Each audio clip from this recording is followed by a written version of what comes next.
Oh, hello. We are down to the wire when it comes to streaming. Oh my gosh, I literally just got it set up. Can you let me know if you can hear me okay? Because as always, I'm always testing a new freaking stream setup. So I would be ever so grateful if you let me know in the chat if you can hear me. Okay, so today we are talking. Oh, I need to get this going on Facebook. Hold on. Turn leads into bookings. That's what we're talking about today. So this week, I'm going live 3 times this week, okay? We are talking about all of my essential sales and marketing strategies rather, that you should be implementing to grow your business successfully, okay? So today, what we are talking about is turning leads into bookings through 3 different ways, okay? My follow-up process. We're going to talk about reaching out to local cold leads and getting the conversation started there. And we're also talking about re-engaging past leads and past clients. This is a hugely missed area for people. Every time I mention it, people are just like, oh my gosh, I never thought to reach out in this way to past clients, to past leads, and have them re-engage. Because somebody who has already reached out to you, they're already interested. At some point, they took action to reach out to you and to say, hey, I'm interested in your photography services or whatever it is. So I am just checking the stream. Okay, great. We're live everywhere, it appears. That was a struggle, you guys. I saw the countdown going and I was like, oh my gosh. So if you're just now joining us, today we're talking about turning leads into bookings and my 3 top ways to do that. And we're not necessarily going in that order that I just said, but we are going to go ahead and start. I have a fun little screen share today. This is also a new thing that I'm trying out. Fingers crossed.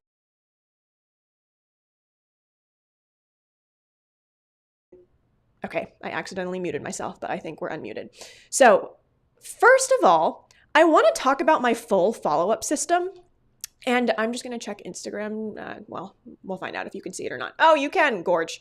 I want to talk about my full follow-up system for closing clients after they inquire. Now, before we go into this, I want to set everybody's mindset straight.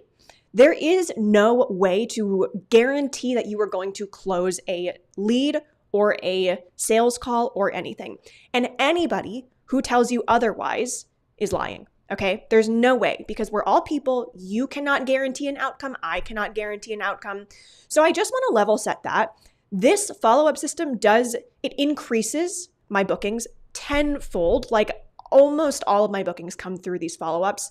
But I just want you to know there's absolutely no way to guarantee a lead to book with you. So what we're going over are all of the ways to increase that percentage and then stay in touch with them for future bookings if now isn't the right time. So first of all, this is just the flow of how a client books with you, right? They're probably going to reach out on your contact form or whatever way that they reach out, whether it's an Instagram DM, social media DM, they meet you at a networking event, what have you. This is the entry point into your world. Okay, then ways that I like to keep in touch. First of all, did they consent to receiving email marketing from you? If yes, we're going to go ahead and add them to your email marketing platform. That's just another way to stay in touch if they opted in, okay? Or if you have a disclaimer that says you add all of the people that sign up for your contact form onto your email newsletter platform. So then after that, what are we going to do? We're right here. As soon as they send that inquiry form, they hit submit, you should have an autoresponder that says, hey, I have received your message. I can't tell you how many times I filled out a contact form for any kind of service provider and I don't hear anything. I don't get that immediate autoresponder. I'm like, okay, well, I hope their form works. Like, who knows? I don't know. It's a mystery. And then maybe, hopefully, 3 days later, I'll hear from them. And sometimes I don't hear from them, which is like, all right, I don't know if their form was busted. Are they still in business? I don't know. The reason why this email right here, this autoresponder is so critical is because, first of all, it reminds them that they filled out the contact form. People move so fast today people are inquiring with multiple people at once. If they don't hear from you here, you're missing out on a touch point with that potential client. Okay, so have this autoresponder turned on. Pretty much every CRM should have this capability to send an email automatically as soon as somebody submits your contact form. If you do anything today, implement this, okay? So then, depending on your sales process, I am going to guess that you then go to schedule a discovery call or a sales call, a coffee chat, whatever you call it. It is the video call, phone call, whatever that people get on to talk to you, to get to know you. Not everybody goes through these. I go through these. I personally like to do these because I get a good feel for what this person is looking for and if they are a good fit for my services, and it helps me place them in whatever package that makes the most sense for them. I have one main brand photography and videography package that I offer, but sometimes I will downsell them into something if they don't need the full thing. Sometimes I will upsell them into my larger package if they're telling me they need everything under the sun, okay? So, did they schedule a discovery call? Because in this autoresponder email, I like to include the link to schedule a discovery call with me. If they did, great, I'm going to take the call. If not, I'm going to send a personalized follow-up email. And this personalized follow-up email directs them to schedule a call. If they did not schedule a call yet, then a few days later, I'm going to send another inquiry follow-up. Same thing. I'm directing them to schedule a call, whatever your next step is.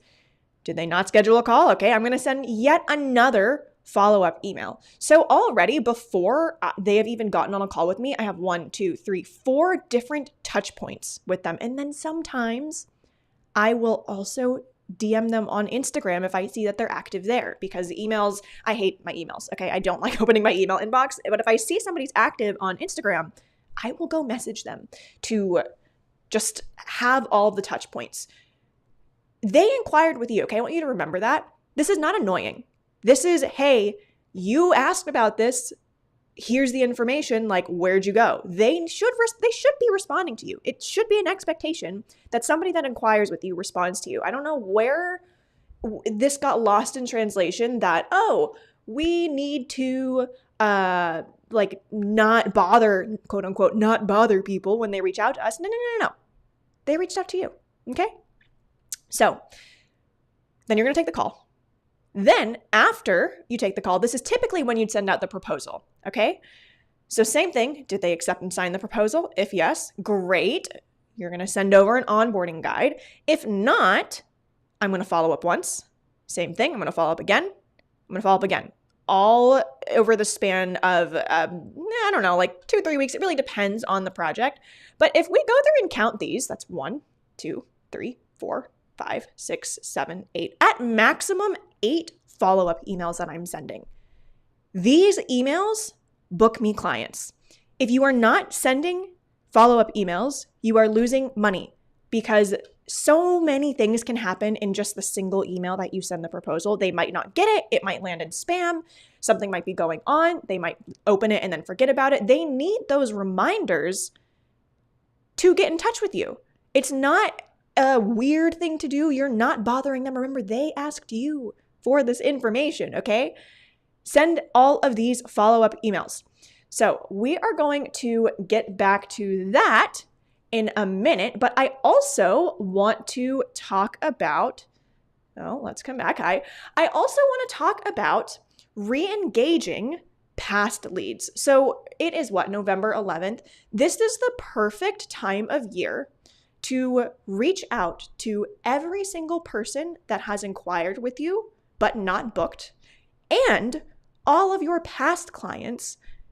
The perfect time of year to get in touch with them and ask, hey, did you still want to book this project? Or for your past clients, hey, is it time to book your refresh session? Is it time to book your next project with me? Like, what is going on here? Just a touch point. And it's a great time of year just to stay in touch with your past clients, okay?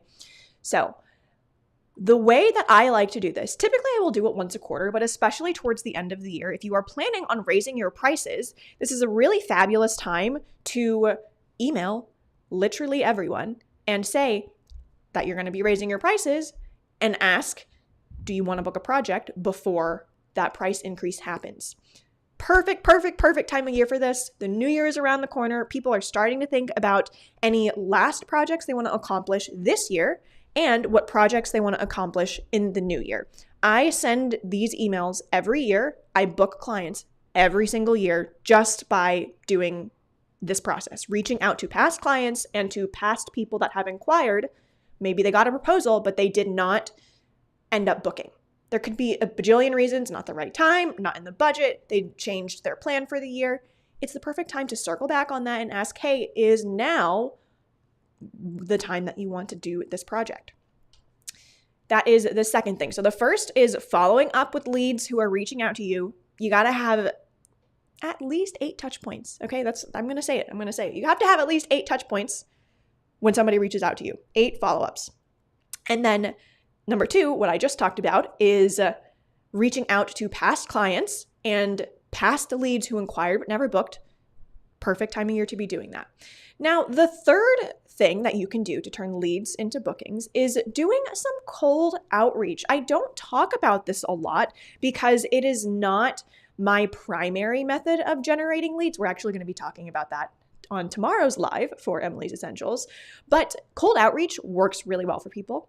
I have done it in the past. I have booked clients from cold outreach, but I would say my strategy is a little bit different from what other people are teaching in that it's not totally cold.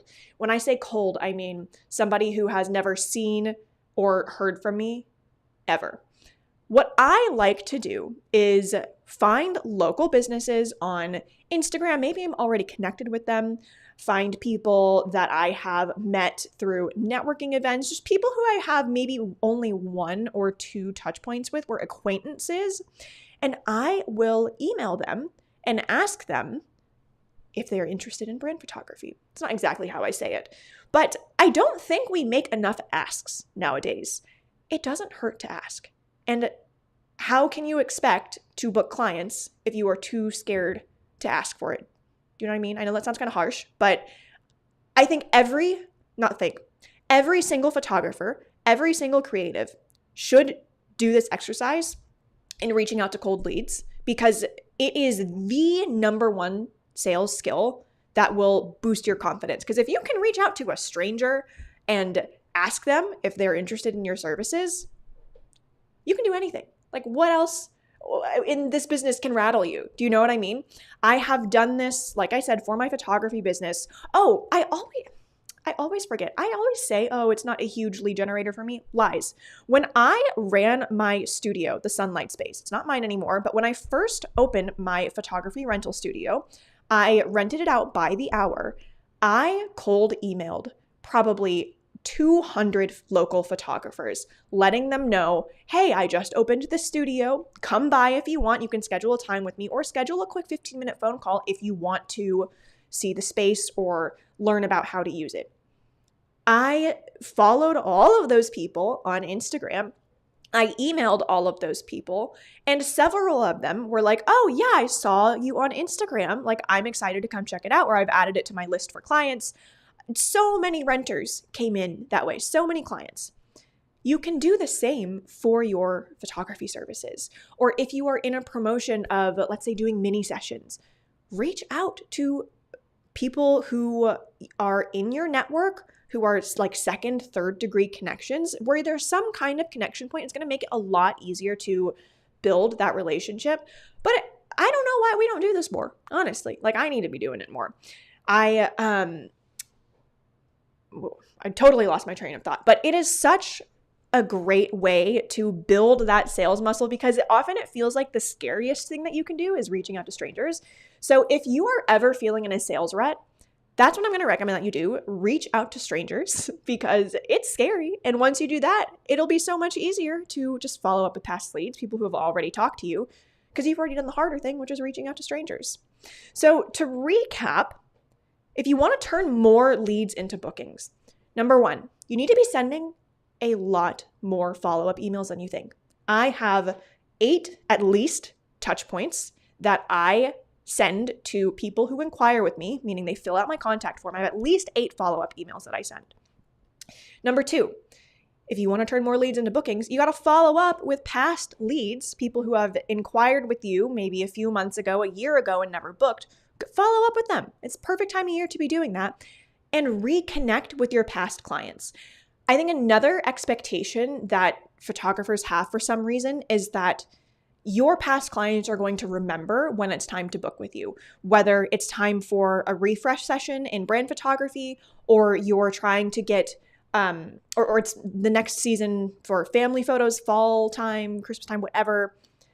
We shouldn't expect them to book with us again. I don't know why we have that expectation sometimes. It's on you, the business owner, the photographer, the creative, to remind them, hey, it's coming up that time of year again. Are you ready to book your next fall family session? Are you ready to update your brand photos? Are you ready to refresh them? It's on us to do it. And then, like I said, reaching out to past leads who did not end up booking a project with you. We don't know what's going on in their life. Now could be a much better time to do brand photos or to do whatever they're trying to book with you versus when they originally reached out. I've had people reach out to me and say, hey, I'm just gathering information. I'll probably reach back out to you in like September. September rolls around. I didn't hear from this person. I reached out again. I said, hey, you said September. What's going on? We got to follow up with them. And then third, doing cold, let's call it acquaintance outreach. People who kind of know who you are, you have some kind of connection to them, reach out to them and ask if they are in the market for your services or if they know somebody who is in the market for your services. Because we have to put ourselves out there to make more sales. I mean, that's all marketing is, right? If you want to bring in more business, you got to be taking the action that feels scary to bring in that business. So I wanted to, well, first of all, do we have any questions? Any questions on YouTube, on Instagram? Hello, everybody. Oh, hi, Laura. Hi, Margot. How fun. What is going on with my hair? Jeez. Or on Facebook, any questions about following up, about reaching out to past clients, past leads, let me know. So this week, if you missed the beginning, I'm going live today, tomorrow, and Thursday for what I'm calling Emily's Essentials. These are my 3 top essential sales and or marketing strategies as a photographer or as a creative business owner. If you pick just one of these and implement them by the end of the year, you will see results. There's no other way to say it. You are going to see results. And this is a little preview of my early Black Friday sale. My early Black Friday sale is happening not on Black Friday. It's happening next week. Let me get the dates for you. On November 16th through 20th. 4 days long. My 3 top products, the ones that I'm going over these 3 days, are going to be 25% off. You have 4 days for that, okay? There's going to be a coupon code. So today, everything I've gone over, all those 8 follow-up emails that I have, the cold outreach emails, and all of the emails that I send to re-engage dormant leads and past clients, all of those email templates are available to you in my client communication email toolkit, which is one of the digital products of mine that is going to be on sale next week. So we're going to go screen share one more time. And I just want to show you the table of contents of this because this is probably, it's almost my most popular product. But when I am on coaching calls with my students inside of my membership, with anyone, I swear I pull open this document at least once a week, at least, because when somebody comes to me and they're like, oh, this client said this, or I want to follow up with this client, how do I do that? I'm like, did you look in the client communication email templates? Because I guarantee you it's in here. So all of those cold outreach emails, exactly what I have said to book clients, that's in this section, okay? Each one, the initial outreach, first contact, the Instagram DM that I send after that contact, and the follow-up emails, all of the emails that I have to get leads on a call, it's included in this, all of the emails that I send to send them the proposal, to follow up with them, to add them to my email list, When I follow up, this is what I was talking about, number 2, when I follow up with people because my packages are changing for next year, that email is included in here. When I re-engage past leads or dormant leads, that email is in here. And another one, if I'm trying out a new offer or I'm testing a change in my offer, I have the email that I send to past clients and past leads to book that. And I didn't talk about this, but this one down here that I send to existing clients, how I ask for testimonials, the exact template that I send, 2 options. I just pick one based on the personality of the client. What is this? Do I have 2 price increase emails? Oh, these are slightly different. This price increase email is like the mass email that I send to all of my past clients saying, hey, this is going up. If you want to book a refresh session, here's what you need to know. And then another one that I send all the time that doesn't really fit into all these other things, but when I am introducing a client to a referral partner, this is the email that I send. So for example, I am very consistently sending wardrobe stylist referrals to my clients. I just have a template that I beep, pop, boop, pop it into Gmail and send it. All of these email templates I save either in Gmail as a template or in my CRM. So it's super duper easy for me to send them. All of these emails, word for word, with notes on how to customize it for your business, are included in the client communication email template, which will be on sale next week, November 16th through 20th, 25% off. This is the biggest sale that I'm running all year. Also, it's not here because I didn't really have a good place, but right here, sending the proposal, invoice, and agreement. If you don't have a proposal template, I also, in this product, have a Canva template for you to format a proposal and make it nice and beautiful. Okay, it's got guidance on how to write like the copy based on your services. It has ready-to-use stock photos.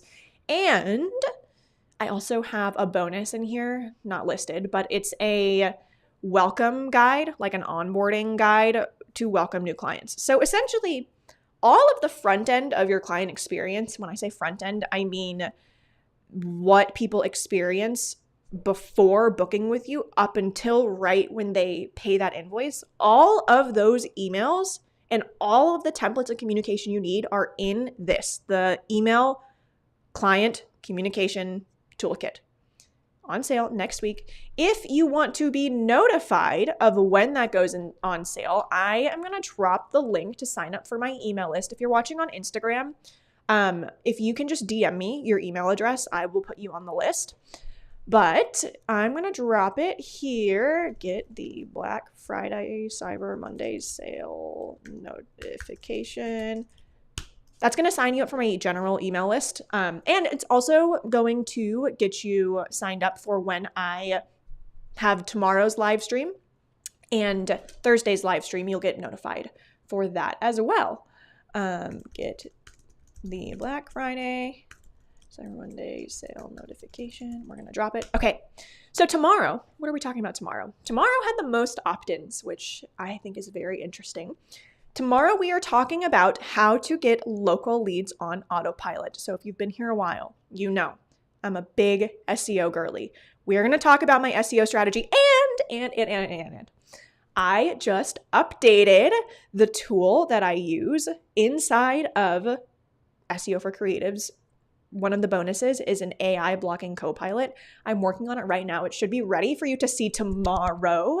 It is my updated AI blocking copilot that should be a lot easier for you to use, and the content it writes is going to be better. Okay, I just got really excited about that. But this goes in line with like cold leads, which we were just talking about. Leads that come from Google are also essentially cold leads because they don't know who you are, and then they inquire with you. So that's what we're talking about tomorrow. How do you, first of all, attract local leads from Google, from search engines? And then once they're on your website, how do you get them to go fill out your contact form? Because that in itself is a whole journey. That's what we're talking about tomorrow. Now, we have some time for questions. So let me know in the chats, wherever you are, Instagram, Facebook, YouTube. I'm seeing on YouTube, which CRM do I use to remind me of when and who to follow up with? Oh, this is a fabulous question. So your process for keeping track of follow-ups is going to depend on your personality. I will tell you my method. I actually don't like to use a spreadsheet or an external tool outside of my Google, like Gmail inbox, because then that's two places that I have to check. I am always constantly trying to reduce the number of apps and software and messages that I have to check. So the way that I do that, any email that gets sent from my CRM, I BCC myself, my email address. So then when they get that like initial autoresponder email, or when I send out like the personalized response of, oh, I saw you reached out, like our next step is to get on a call, I BCC those emails to myself. That shows me when that email was sent, obviously. Then what I do inside of Gmail, I tag it, I label it with a label called follow-up. It's yellow. That's just a visual cue for me. It doesn't actually have any functionality. And then inside of Gmail, there's a snooze feature. I snooze it for the date that I want to follow up. So then what happens, if you are not familiar with how the email snooze feature works, when you snooze an email, let's say I get an email right now, it's 2:30 p.m., and I snooze it for tomorrow at 10 a.m. Then tomorrow at 10 a.m., it's going to pop up to the top of my inbox. I'm going to see that visual cue that says follow up. And that is the trigger for me to know, oh, I need to follow up with this person. Then in that email, I can see the whole email chain and see how many times I followed up, if they said anything or what they said. Then I go in Gmail, I reply, and I autofill it with a template inside of Gmail. So the only thing that gets sent from my CRM is the autoresponder, because that's like the only way to have it send as soon as somebody fills out your contact form, and the first follow-up, just because that's easier for me. There is no rhyme or reason. I open the CRM, I see they inquired, I hit the button, and it goes. That's like the easiest place for me to do it. But then for subsequent follow-ups, I don't like to have two different tabs open. I personally like to do it in Gmail. It's super duper simple. And if you don't have a CRM, then you can do this as well inside of Gmail. Let me know if that makes sense. So all of my emails, I BCC myself. I will archive them if I don't need it, but I will then snooze it until the appropriate time to follow up. The reason why I don't automate every single one of these emails is because not everybody follows the exact same process. And sometimes I do want to customize the email based on stuff that we've talked about. If it's somebody that I know, if they said something in their inquiry form that I want to refer back to, or if they say they know someone and that introduced them to me and I go talk to that person, then I want to like customize it. So that's why it's not totally automated, but it's like takes me 2 seconds to send an follow-up email once I see it pop up on my inbox. Let me know if that makes sense. How often do you follow up if you don't hear back from them? Good question. Okay. So 1, 2, 3, 4, 5, 6, 7, and the autoresponder 8. There are 8 emails total. That's the max number of follow-ups somebody can get from me. So from the time somebody fills out my contact form, and then if they go through the whole process, they get on a sales call with me, I send the proposal, and then I don't hear from them again, the max number of follow-ups I send is 8 total. These are all of these templates, all of these email follow-ups that I send. The templates are available word for word inside the Client Communication Email Toolkit, which is going on sale for my Black Friday sale next week, November 16th through 20th. So if you're like, Emily, this sounds great, but I really don't want to write all of these myself, don't worry. I wrote them all. I would also like to know that these are not AI generated. I have been using these for years. I've been in business since 2018. I have been using and honing and compiling these emails since then.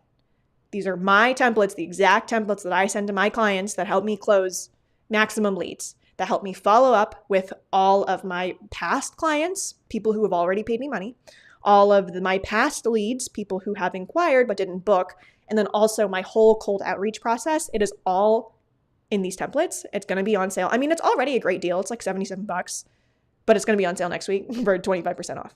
Either way, it's a great deal. I'm just saying. Okay. I answered, yep. How often do you follow up? A lot, more than you think you need to. And then, okay, I'm on Instagram now.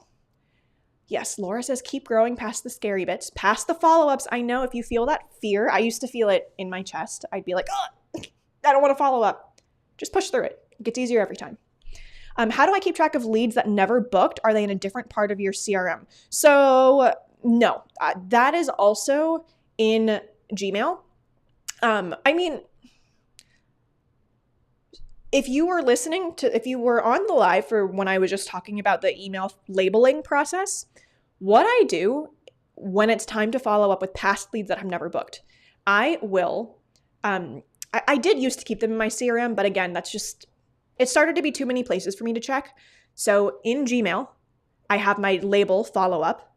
I will go look at all of the emails that are tagged with follow up, and I will just look. And I mean, it's not like I remember every person that I've worked with, like their names. So as I'm going through it, when I see someone who didn't end up booking with me, then I open that thread, I reply, and I insert one of these email templates that I have inside of the client communication email toolkit. And it's not that hard for me to figure out which one do I send because that whole email chain is already presented to me in Gmail. So I can see, okay, what did they say in the past? How far did they get? What follow-up email do I need to send next? That's how I do it. I just like to do it in Gmail. It is so much less like brain power and less clicking and less technology involved. I am a tech girly, but I try to reduce the number of places that I have to look. Are you using ManyChat to send people to your website? No. I actually canceled my ManyChat recently because I have noticed nowadays I am tracking where people are signing up for my freebies and other stuff, but people click on my link in bio or they will just DM me. A lot of the times what I've noticed with my people, they don't like to out themselves in the comment. They want to stay more private. So rather than commenting a keyword, they will just DM me. They will just go to my link in bio. And I had gone probably 2-3 months without anybody using my ManyChat automations. So I just canceled ManyChat. That doesn't mean it's going to be like that forever. Maybe one day I will re-up it. But at this point in time, I don't need it. Yes, Gmail makes it a lot easier to search for their name too, because I also, when I have a CRM, I don't like it to be super duper crowded and have a bajillion open projects. And in most CRMs for leads, that'll stay as an open project. But if I haven't heard from them in like 3 months, yeah, I want to follow up with them eventually, but I want to close their project in my CRM so it's not so cluttered and so overwhelming. That's why I like to keep it in Gmail. I never delete emails inside of Gmail. I archive everything because I'm nuts. It has saved my butt a few times. So that's why I do everything in Gmail. I just search for their name. I have their emails all in the CRM if I do need to go back and refer to it, but I don't like to have so many open projects. I like to see the whole chain. I like to reduce the number of apps that I'm using. So that's why I do that. Okay, any other questions about the email templates, following up, turning leads into bookings? Because I'm going to say one more time, next week, all of these email templates that I use in my business are going on sale. November 16th through 20th, running my Black Friday sale. Everything is going to be 25% off. If you want the notification for when the sale goes live, if you're watching on Instagram, DM me and I will send you the link to get on my email list. You'll also get notifications for the other 2 live stream trainings that I'm doing this week. Oh, excuse me. And then if you're on Facebook, it's in the comments. On YouTube, it is in the comments. But I think a lot of you here are already on my email list as I'm poking around. Because, yeah. So thanks for being here. Have I ever thought about installing an AI agent on my website? Yeah, I don't like it. I'm not anti-AI. I think everybody here knows that. And if you didn't, I use AI a lot. What I don't like it for is any kind of customer-facing interaction. I would rather use AI for all of the back-end things that are not client-facing. I want a person to be client-facing. If somebody is talking to me, they're taking time out of their day to talk to me. I can do the same and take time out of my day to talk with them. And we've been talking a lot about sales, right? If somebody reaches out to you and they are immediately hit with AI, you are reducing the chance of a sale because it just is a huge turnoff for a lot of people. I am not interested in that. I don't want to risk that, and I don't have a need. The benefit of installing an AI agent or a chatbot on my website to field leads is not very high at all. So I'm always thinking about, is the pros of this going to outweigh the cons? No, in this case, the cons would outweigh the pros. I instead use AI for, tomorrow we're going to talk about it when we talk about how to get local leads from Google and search engines. I use it to help me write faster. I do not use it to write all of my content. It just helps me write faster. I use it for editing images because that's not client facing. Nobody is going to watch me edit. I don't have all of the exact, I use it for everyday stuff, like mostly home stuff of how do I fix this thing in my house that's broken, or like if I'm troubleshooting technology, but nothing client facing. Laura said I'm revolting. Yeah. Just think through it on your end. If you were going to hire a photographer or hire a one-on-one service provider, and the first interaction you have is not with them, but with their AI agent that probably doesn't work, are you going to be happy about that or irritated? My bet's going to be irritated. So I don't want that to come across to my clients. After hours, they get the autoresponder, which is, it's clear that it's an autoresponder, but none of us need to be responding to emails after, like 24/7. We're not on call as a service provider. They'll hear from me when they hear from me. Inside of the email templates, I have like the description of when they can expect to hear from me and all of these things. But again, the benefits do not outweigh the cons when it comes to AI in the situation. So let's say, okay, you are inquiring with a photographer after work, you're emailing people at like 11 p.m. I often inquire with people at like 11 p.m. Again, I'm not expecting them to reply to me at 11 p.m. because that would be nuts. I'm expecting to hear from them the next day, the day after that, and then if they send an autoresponder and tell me when I can expect to hear back from them, then okay, great. I will just wait until that day. Do I work 24/7? No, I do not. These email templates also help me not work 24/7. I work a pretty normal schedule of like 10 to 4, sometimes a lot of time less actually, if I'm being totally honest. When you were sending these follow-up emails, you do not have to respond right away. A lot of the time too, sometimes I work weird hours. I've been working at night because I'm more of a night owl. If somebody inquires with me, I don't send the email right then. If I get an email at 11 p.m. and I happen to be in my inbox, I will not send that reply at 11 p.m. I will schedule it to send tomorrow morning during business hours because it's a way of me to hold my boundaries, and it also communicates to my client subconsciously that I am not on call for them and I'm not available 24/7. You can check your email whenever you want. I just like to schedule them such that my clients don't expect an immediate response from me.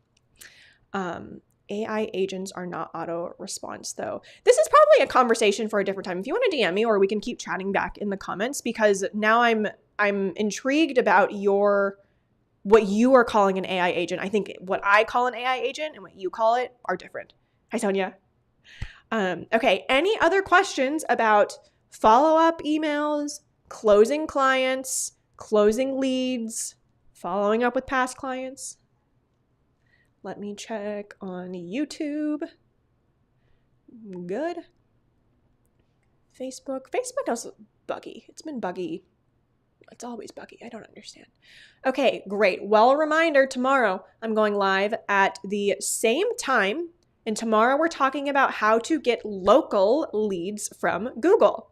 I'm very excited about it. And right after this, I'm going to keep working on my updated AI blogging Copilot, which you will get a sneak preview of tomorrow. And yes, it will also be on sale next week, November 16th through 20th, for my early Black Friday sale. So if you need anything, you can DM me in all the places, not Facebook. I never check Facebook. DM me on Instagram and comment on YouTube, and I will see you in tomorrow's live. Bye. How do I stop this? Oh no, so awkward. Here we go. Bye.